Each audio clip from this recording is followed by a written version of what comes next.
We are back with a special edition of Out Front on this debate night in America. So what's really going to happen tonight from the presidential candidates? Well, you're going to find out right now. Perhaps the best debate that you will see of the entire evening. We have Rudy Giuliani here, of course, who has been an advisor working for Donald Trump here, and Mark Cuban, supporter for Hillary Clinton. Two very outspoken men, former mayor. Billionaire rival of Donald Trump, I would say, at this point in many ways. All right, Mayor Giuliani, let me start with you, because of the topics that are going to come up tonight, one of them is going to be fitness to be president. That's the last one on the list. I don't know if it can be last, but it's the last one on the list. It may be the last one on the list. I don't know what order they're going to come up. Yeah, but it is crucial, right? You can't win if people don't believe you're going to have the fitness. Sure, of course. So the most recent poll, Washington Post, ABC, 62% of Americans say Trump does not have the fitness to be president. 59% of Americans say Hillary Clinton does have the temperament to be president. Why are 62% of the American people wrong? Well, you know, I can't analyze polls. You can do all kind of polling. What he's going to have to do is demonstrate that he's fit to be president, and that because of the FBI finding her extremely careless in the use of national security information, not only isn't she fit to be president, I couldn't hire her as an assistant U.S. attorney. She would have been disqualified as an assistant U.S. attorney. If that was on the background report of someone I was trying to hire as an assistant U.S. attorney, I couldn't hire him because they've been extremely careless in the handling of sensitive government documents. That would be an automatic disqualifier. Then you look at all of these emails, and you look at the way the Clinton Foundation was run as a pay-for-play operation of the State Department. I mean, we're looking at somebody who, if it wasn't for Hillary Clinton, like the general, for example, who's getting prosecuted for 2 pieces of information that he confirmed, he didn't even put out. If she was anybody else, she'd be under indictment right now. Can I respond? Yes. And I say this with all due respect, Sure. Mayor Giuliani, you're an American hero, and I respect everything you've done. But everything you just said is incorrect about Hillary Clinton. 100% absolutely incorrect. The way she handled classified documents when she was Secretary of State was in hard copy.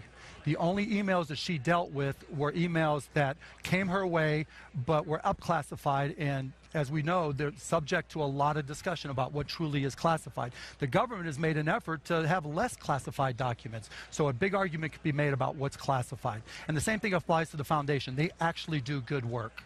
Well, here, first of all, I'm not wrong about the fact that Jim Comey found her handling of her confidential government information to be extremely careless. Right, No, that's not what he said. No, that's not what he Mark, said.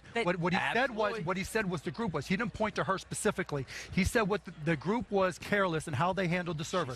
He said she was extremely careless. He also went on to point out in the 302, you'll note, she was asked, did she know what the designation C meant? Right. Right. She said she didn't. And then she had said, Mark, before, believe me, I know what classified is. Right. Let me finish. If she doesn't know what the designation C means as Secretary of State, she shouldn't be a Secretary of State. I was briefed in 1981. I remember my entry briefing. I know what C means. It means confidential. It's a level of classification. She said she thought it was alphabetical order. The FBI agent never went on to ask her, was there an A, a B, a D, or an E? That's a flat-out lie to the FBI. Martha Stewart went to jail. No, you're apples and oranges, Mayor Giuliani. First of all, right? What's apples and oranges about First of all, the classification, it was not marked as classified. Now, I don't know about you. When I look at emails, I may not read every single word in a document, right? Well, then I would make you Secretary of State. When you have or president. When you have thousands of things that you're going through, you're not going to read. And by the way, when Donald Trump started talking about the little C markings, he got it wrong. Copied on as opposed to a direct email. She only emailed with 13 people in total. That's it. And so, of all those documents, most of them were she was just on the list. She wasn't even sourcing them. If she didn't know, here's the way it looks. I'll show you how it looks. There's a parenthesis. Right. Then there are 2 more. That's not the point. And it says C. That's not the point. That means, let me finish. What that means to anyone who got a briefing by the FBI before they became Secretary of State, or as I was Associate Attorney General, that means that's confidential, top secret information. She said, copied on an email like she that. Said, she said, not a header. She said she didn't know what it meant. She said she didn't remember her briefing by the CIA. I remember my briefing by the CIA. How come she doesn't remember it? She doesn't remember her exit interview by the CIA. 39 times during that interview, she couldn't remember. Now, she either has a seriously flawed memory or she's lying. You are like pulling things. This is like out of the X-Files, Mayor Giuliani. X-Files? No, they're out of the FBI files. So first of all, if a document is not marked classified, if a classified document is not marked classified, then it's incorrectly marked, correct? No. Many documents that I obtained when I was associate attorney that were not marked classified, I knew they were classified. I'll give you an example. It was my job when I worked for President Reagan to approve FISA wires. They weren't not all necessarily marked top secret, but I knew they were top secret by the very nature of the information contained in it. So I had the power to mark it top secret, right? Which is what she should have done. And when I saw C, wait a second, let me finish. When I saw C, now unlike her, I knew it meant confidential. Now, that's a flat-out lie. No, you're so wrong. Okay, first of all, she's an OCA, which means she has the opportunity to decide what is or what is not classified, right? She made the professional decision that it wasn't classified, as did the people who work for her. Somebody disagreed. Disagreements in classification are commonplace. That's why there are hearings. That's why there are different departments that work with these things. That's why they're So for the record, I want to make the point. The American people have an issue with the way she handled it. Massive amounts. The bottom line is, when it comes to temperate to be president, they have an issue with Donald Trump, not with Hillary Clinton. All right. Well, then he's also got to make the point. You know him. Why do you think he has the temperament? She got a subpoena from Congress, and she destroyed 33,000 Okay, emails. but answer my question. That's a lot. And a couple of them. You know him now. Why do you think he has the temperament? I think Donald Trump has the temperament to be president. After about grabbing women's genitals and all these things. Because I think he's a person who has had a great deal of success in business. I think he has the ability to get things done, and I think he has the ability to change Washington. Hillary Clinton is the poster child for basically getting rid of the situation in Washington, the rigged system in Washington. She's a poster child for term limits. She's been there forever, and she's gotten nothing done. When she was the senator from New York... Okay, hold on. Let me give you a chance to respond, Mark. She promised upstate New York 220,000 jobs. They lost 300,000. So let's talk about his great success in business. Name any of his products that are still successful. He cheated 6,000 people from Trump University, hardworking men and women. He took more than 6,000 people. He took tens of thousands of dollars from me. That's success in business. Trump games, Trump cards, Trump steaks, Trump clothes, when somebody has to give their name and sell their name that often, that tells me they're desperate. He has not had a long track record in business. I give him credit, he's done okay in real estate, but everything else he's been a major failure at. And now he's crushing his brands. The operations, the success of his hotels and his club is declining rapidly as we speak, and it makes no sense what he's doing, because everything he says hurts his brand even more. Well, the fact is, I was just at his hotel. It was fabulous. I was just at Doral. Doral is terrific. In Florida. His two golf courses in Scotland are two of the best golf courses in the world. He's had great success in business, and he has, as everyone... Why all the failures? Everyone's had failures. Yeah, but not that many. I had failures in elections. Not that many. Everybody has failures in business, and these. He's been sued 3,500 times. I've been sued less than 10. These school situations. Well, when I was mayor, I was sued 92,000 times. Well, a little bit different. Obviously, that's a different position. But in business, it reflects how we treat people doing bold things sometimes fail. Trump stakes is bold. Trump playing cards is bold. Trump card games is whatever. Right. He has made a great success. He's got a great empire now, and he represents change for Washington as opposed to 30 years of the same thing. $950 million in 1995. We are going to take a break, and then we're going to come back and talk much more about what 53% of this population needs to hear tonight. We'll be right back.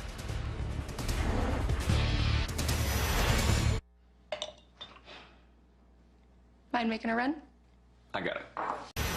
And we are back with our debate before a debate. And I promised here that we were going to talk about something 53% of the population care about. Actually, I'm going to change my tone here. 100% care about it, because everybody should care about this issue. All right, the issue of Donald Trump's treatment of women. Mary, I believe personally this is a very substantive issue and very germane to the entire campaign. So when he has responded to the multiple women that have come forward, some of the things he's said in recent days, that they are horrible, horrible liars, they are reprehensible people, and of one of the women, believe me, she would not be my first choice. Are those the words that he should be using to talk about these women who are accusing him? Let's put it in context. He apologized for the terrible language that he used. You know, he admitted it was terrible language. He shouldn't have used it on that tape with Billy Bush, what was that, 10 years ago, 12 years ago. And then these women come forward all of a sudden, kind of orchestrated, all at the same time, using kind of a script, all the same thing, groping. And he believes and knows it's untrue. He is being false. So let me ask you that, and then I want Mark to back in here. He is justifiably... everything that goes wrong... He is justifiably upset about the allegations against him. Plus, very little attention has been given to the witnesses that have come out that corroborate the fact that this may not be true, including the English gentleman who observed something totally different. Okay, gentleman may not be the right word. Another one. Well, I don't know, whatever he is. But let me just say here, because I think this is important. Nobody's perfect. I know a woman. My witnesses used to be terrible sometimes. Mayor Giuliani, I know a woman that this happened to, with Donald Trump. All right, I know her story to be true. So again, I just ask you this: are you positive that he never did anything? Because the reason these women all I can tell you is I have known him for 28. Anderson Cooper asked the question, and he said that man just lied. So now I have known him for 28 years. I've never seen him do anything remotely close to that. I know men who are touchy, feely. I know men who sometimes seem to act inappropriate in the way in which they touch or handle women. I don't like it. But Donald Trump is not one of them. He's always been a gentleman with women. My wife and I both have been with him often, my daughters, and he's always treated them gentlemanly, courteously, kind of courtly. Courtly?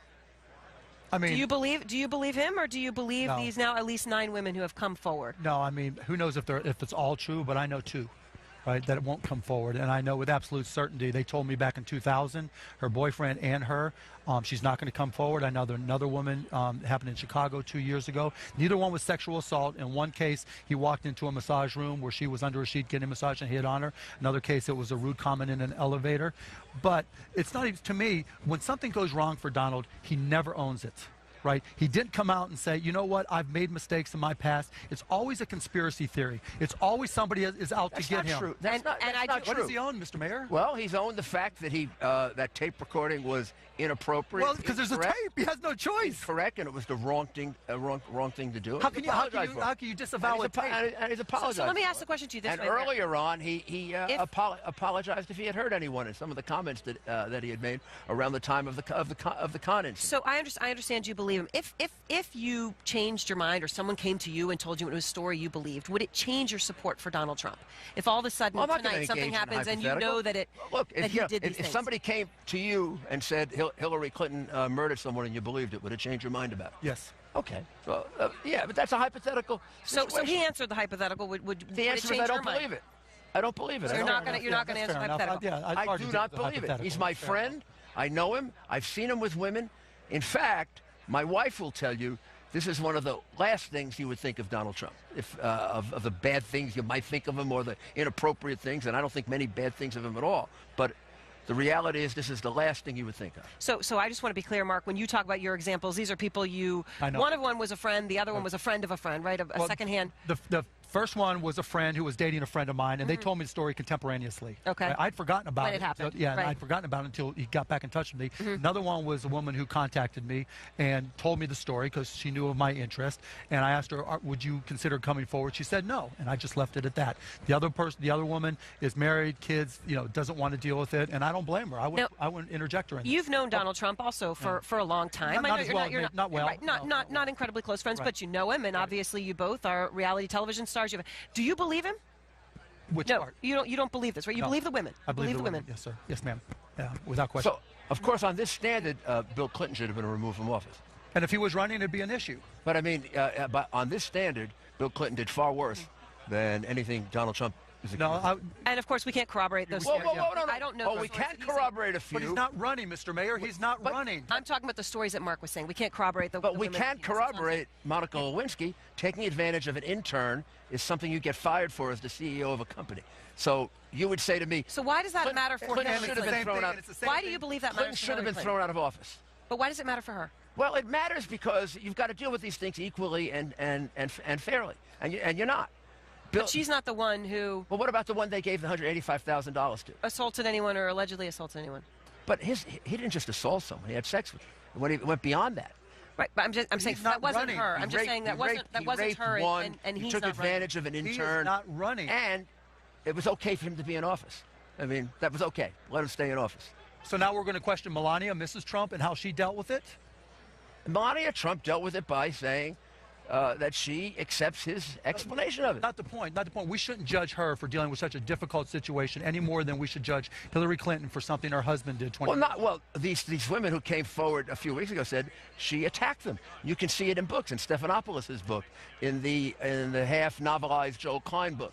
The bimbo squad that was set up to go after all the women that Bill Clinton and the illegitimate children that he may have had. Illegitimate children that were disproven. All right. It was But do you see the point? Do you see where some of us have? Well, see, but that's the whole thing. You talk about you don't like to deal with hypotheticals, but then you go into all the Monica Lewinsky wasn't disproven. No, Monica Lewinsky would be in an insane asylum if she didn't have that dress. They were trying to drive that woman insane. Lucky she had the dress to prove that Bill Clinton was a flat-out liar under oath. But Mr. And so Mayor, was Hillary this Clinton. is the issue. This is the issue. Yep. It's dealing with external situations that don't directly reflect either candidate. Good. Right? This is a situation. So let's just forget both their past.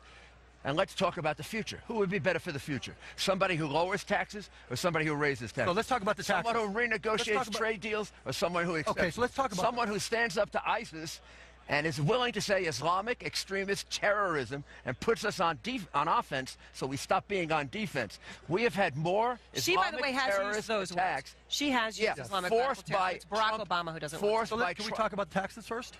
I'm going to give you the final chance for rebuttal. Okay. Right now. So on taxes, he's increasing spending. He wants to increase infrastructure spending, healthcare spending, everything. He's trying to one-up her in all spending, and he's going to reduce taxes. With everything Steve Moore has tried to come up with, any of the potential upside is in years 9 and 10. In years 1 through 4, when he might be president, the deficit goes through the roof. We have a real chance of being in a recession because he wants to cut taxes dramatically and increase his spending dramatically. That doesn't work. Not if you score properly renegotiating trade deals. Not if you score properly. Not if you score properly returning capital from overseas at a 10% rate. That is incorrect. Can I finish without being interrupted? You're wrong. You're wrong. Well, you say I'm wrong. You are wrong. I am not wrong. Look, this is what Kennedy did. This is what Reagan did. I worked for Reagan. Well, Kennedy cut taxes. They were at like 92%. Okay, that is very different than we are now. I was with Ronald Reagan when he cut taxes, and I saw our economy boom for 10 years. So he's going beyond cutting taxes. He's also bringing businesses back by reducing the corporate rate from 35 to 15%, which you have to admit drives a lot of companies out of the United States. He's having a 10% repatriation rate. That will bring an enormous amount of money back in. That's something Kennedy and Reagan did not do, and he's going to renegotiate NAFTA. First of all, the people who have money to repatriate can borrow against that money, so that's not an issue, right? Moving companies overseas is a small issue, but it isn't. It isn't a small issue if you lost your job. Okay. Well, that's not going to change jobs because you're not bringing back 1992 So I will simply factories. promise. I will have a different job for him. If I lost my job because Pfizer moved this factory to Ireland because they only have a 12%. They move their home base there. 12% rate in Ireland, 35% rate in the United States. Which, by the way, Ireland's getting whacked for. Obligation. They're getting happened crushed to for Apple. that. Absolutely right, they are. All right, thank you both. This will be continued tonight at 9 o'clock. Like to have you both back. Thank you. I hope they shake hands. They shook hands. And now let's go to you, Wolf. All right, Aaron, thanks.